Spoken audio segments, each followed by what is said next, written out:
Hello my quilting friends, my name is Leah Day. Today I'm going to be playing with the Super Slide Ruler. This is a really cool ruler. It's got a nice big jumbo curve, it's a nice deep curve, and it's the same curve on both sides of the ruler. This is going to make repositioning the ruler really easy and continuing the line. So let's say you wanted to stitch a nice long border across your quilt. This is going to be really easy with a ruler like this. If you stop a 1/4 inch from the ends of the ruler, then the line will continue and be symmetrical on both sides. So it's a little complicated to describe it, but I promise you there's a lot of things that you can do with this ruler simply for the way it's designed. But I don't just want to play with the ruler, I also want to play with a new foot set that Grace has come out with. It's a 9-piece foot set that allows you to do couching. Yes, couching is using a thick yarn. So this is some worsted weight yarn that I found.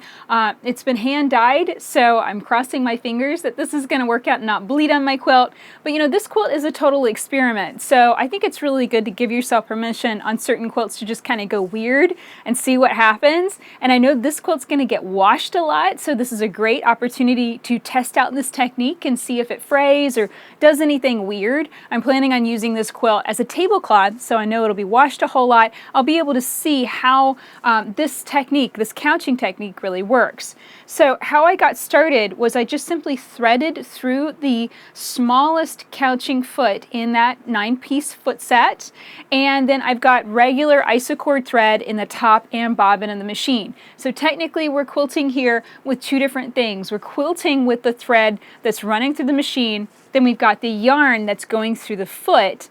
As the needle comes down, it's piercing the yarn, and that is what's securing it to the quilt surface. Now because of that, I need to be careful if I'm quilting something weird or I kind of go into the curve in a wrong direction or I pull the yarn too hard, my needle might miss it. So those are all some tips to just think about whenever you're couching, whether it's on a long arm or a home machine, just to make sure that you've got plenty of excess yarn here on the quilt surface so it doesn't get pulled tight and your needle always goes straight down through the middle. Okay, so that's how I prepped everything up. Now let's jump on the machine and see how this works quilting with the Super Slide Ruler and doing some free motion couching.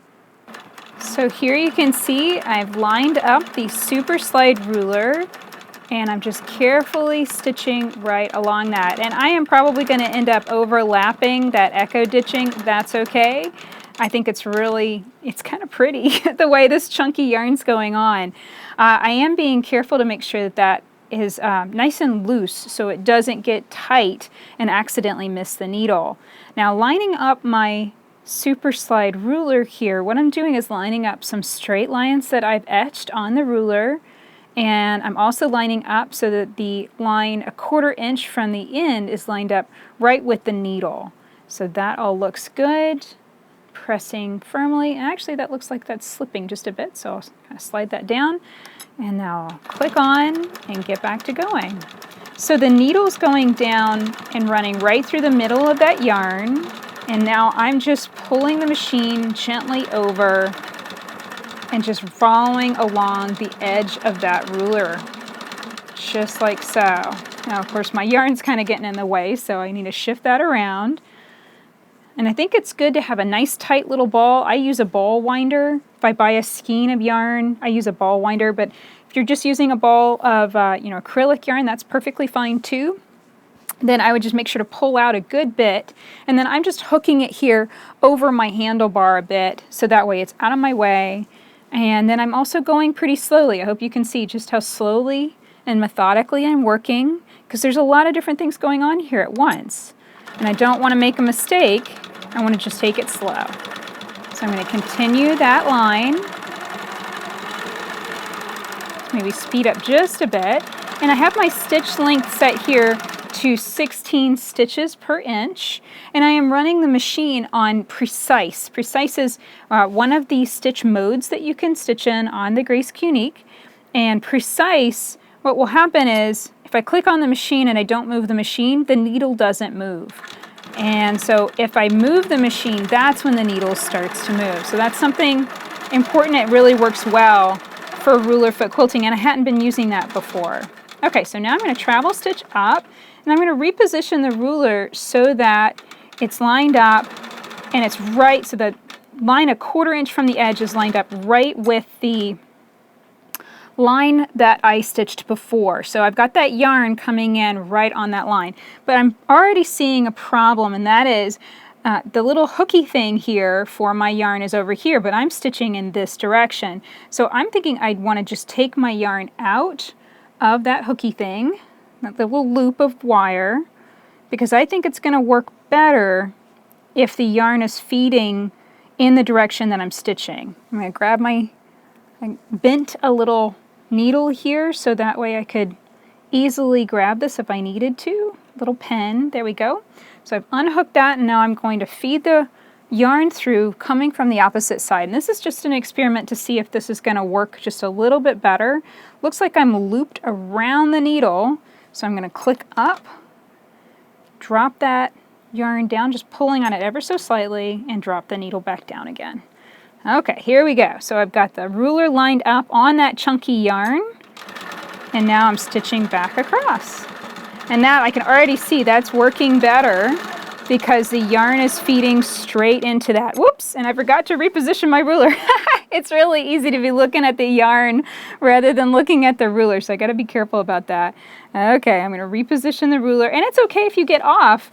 Like I overshot that a bit, that's okay. I can always flip the ruler over. That's part of the nice thing about it being the same curve on both sides. I can just rotate it around 180 degrees and I get the same curve, and I can line up those edge lines real easy. There we go. I'm going to try not clicking the machine off this time as I go around, because I want you to see that difference between using the machine in cruise mode and using it in precise. So here we go, going nice and slow. And the reason why I'm emphasizing going slower is just so that the needle has a chance to go through. Oops, I forgot, I wanted to leave the machine on. There we go. So the needle has a chance to go through that yarn, and we want it to go, more or less through the middle. And I'm noticing that the needle's right now kind of going through the edge a little bit. It's kind of running right along the edge of the yarn rather than right through the middle. I think that's just the difference between the direction that it's wanting to feed in. And, this is all a learning experience. I'm really not an expert on free motion couching by any means. And this is one of the first times that I've really experimented with this. So it's just fun to learn and see how it all works. Okay, so here I can continue my curve and just overlap that. But honestly, I think it would look best if I stayed with straight lines, and maybe I switched to a different ruler. I'll switch to my slice ruler here. And I'm going to go from the back, so that way I stay in nice alignment right along that line. And this foot is going to be bigger than 1/4 inch on all sides. So it's a little bit bigger, so my ruler is going to be spaced a little differently than usual. And that's okay too. You kind of just have to take all of that into account. Now here's what it looks like whenever you do couching and travel stitching at the same time. I think that's actually pretty cool. I think that works. There we go. Now I'm going to switch back to my super slide ruler, and I'm just trying to wiggle the ruler back and forth until the edged line, one from the edge, is lined up on that yarn really nicely. That looks great. Come over just a bit and begin that curve. There we go. It just looks so chunky and funky and happy. I love the texture. It feels great. Okay, we'll go back to straight line quilting and do some travel stitching. And I want to show you how I got started with this, because that might be a little confusing. So when I started stitching and began that first line, I just pulled out the yarn and went through the base of the foot, and then I buried my thread tail, but I clipped the yarn short, if that makes sense. Let me come down here, and we're going to try and butt up with that, so that way it's nice and continuous. There we go. Switch back to my slice ruler here, a little bit more travel stitching, and then we'll meet up with this end. There we go. Click the machine on and stitch down. Okay, so there we go. So basically the end is just a flat you know, it's just cut off piece of yarn. So now I'm going to just try and line up with the curve from before. I'm just kind of guesstimating my space here. Probably started about right there. And then I can continue my super slide curve going in this direction. So this is exactly how I would space things out. Even if I wasn't doing the couching, this is exactly how I would space things out if I was stitching through sashing, if I was stitching through a border. I would line up the ruler so it's nice and straight through the area. Whoops, and I just realized I'm tilting that ruler up and it was moving. So there we go, now it's right. So I'd line it up and stitch that whole nice long line through that entire area. And then I just travel stitch in there and echo it. And just set that base. This is kind of a foundation, stitching this nice long curving line. And I think it's working really good to have the yarn nice and stretched out like this. And as you can see so far, at least, I haven't missed it. The needle hasn't had a period where it, you know, doesn't catch the yarn. I think that's the most important thing to watch out for. If the needle doesn't catch the yarn, so let's say that might have happened through here, what would I do? I might stitch back over it and just travel stitch back and then come back forward. And as you can see, that adds extra thick bit of yarn, but I don't think that's a bad thing. I don't think that's a deal breaker. So you just kind of have to figure out what you're going to do whenever, you know, if things mess up, if it doesn't turn out just exactly perfect. And sometimes you might have to break thread, you might have to, you know, tie off your thread tails and clip the yarn and start all over again. But I think more than anything else, the key here is just to experiment and play and see what works best. But I do think one of the major keys is to go nice and slow, take it easy, you know, don't try and race this. Okay, so now we're going to get back all the way over. I'm going to stitch off the edge of the quilt, just like so. That's always nice. You can do your travel stitching off the edge of the quilt and not have to worry about that. Now I'm going to flip the ruler, and now I'm going to tuck the yarn back into that little wire guide, that little hooky thing.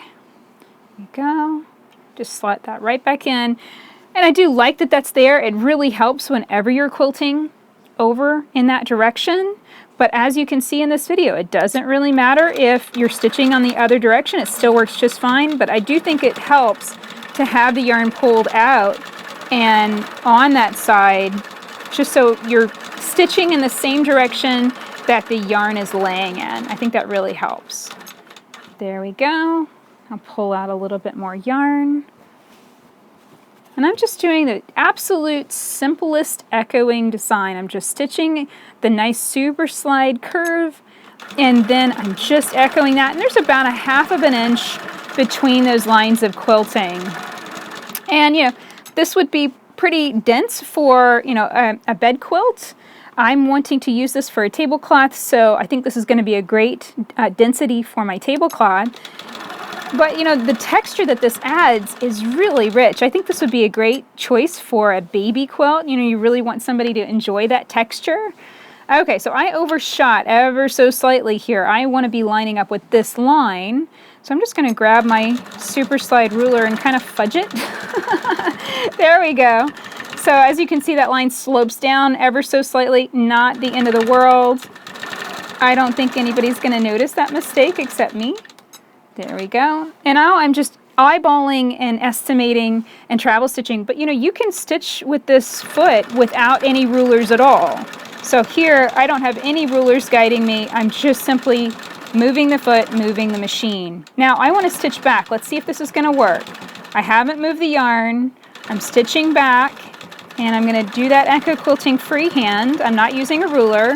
I'm just kind of eyeballing it and using the edge of the foot as a guide. And that worked, but you can see how the yarn looks different. What was probably happening is as I stitched back, it was maybe ever so slightly unwinding itself in that direction. And it was still stitched down securely, but it just looks a little different. So just keep that in mind. If you're stitching a design like stippling and you're kind of going in all different directions, you know, you might get some different looks. It might bubble up and be a little bit weird in some areas. I don't think that's a deal breaker. Again, I think that you just have to be really forgiving with a technique like this, and it really helps to use a funky yarn, you know, really nice bright colors. And then the thread color that I'm stitching through matches this hot pink. So that helps too. I wouldn't want to, you know, try and stitch this on and couch this on with like white thread. That would stand out a lot. Okay, so I'm continuing to just stitch this freehand. As you can see, that works great too. So from here, I'm just going to continue stitching on down and filling in more curving lines with this beautiful couching and ruler foot quilting. So that's it for this video. I hope you learned a lot and enjoyed seeing how it works to do free motion couching and to play with some ruler foot quilting at the same time. If you'd like to check out the Super Slide Ruler, you can find it at leahday.com/slide.